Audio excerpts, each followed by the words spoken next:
Sarà riaperto entro il mese di giugno, al più tardi nei primi giorni di luglio, il viadotto Re a Porto Empedocle. A comunicarlo l'onorevole Ida Carmina, che ha avuto un confronto telefonico con il direttore della struttura territoriale Sicilia dell'ANAS, ingegner Montesano, per avere aggiornamenti e ragguagli sullo stato dei principali cantieri stradali che stanno interessando la provincia di Agrigento e che da mesi stanno causando grandi disagi ai cittadini, alle imprese, agli operatori turistici.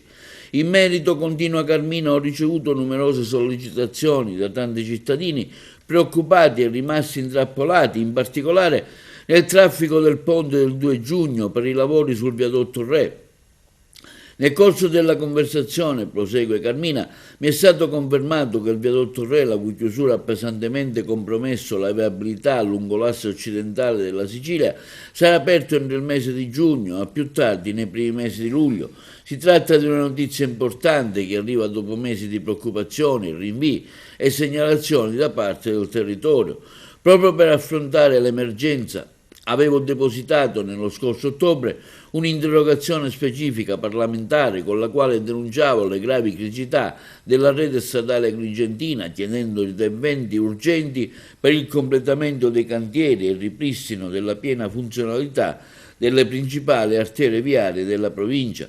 Agrigento non può permettersi ulteriori ritardi, le difficoltà accumulate negli ultimi anni hanno prodotto conseguenze pesantissime sul piano economico, turistico e sociale. Per questo continuerò a seguire personalmente l'evoluzione dei lavori, lo stato dei cantieri, mantenendo un costante raccordo con la prefettura. Il territorio non può essere più ostaggio di ritardi e interruzioni. Ho anche sollecitato Sua Eccellenza il Prefetto di Agrigento Caccamo, che ringrazio per l'attenzione al territorio, e mi ha assicurato di avere già convocato un vertice in prefettura con l'ANAS che si terrà nei prossimi giorni per ricevere conferme sullo stato di avanzamento dei lavori e approvare ogni iniziativa utile a diminuire i disagi alla popolazione.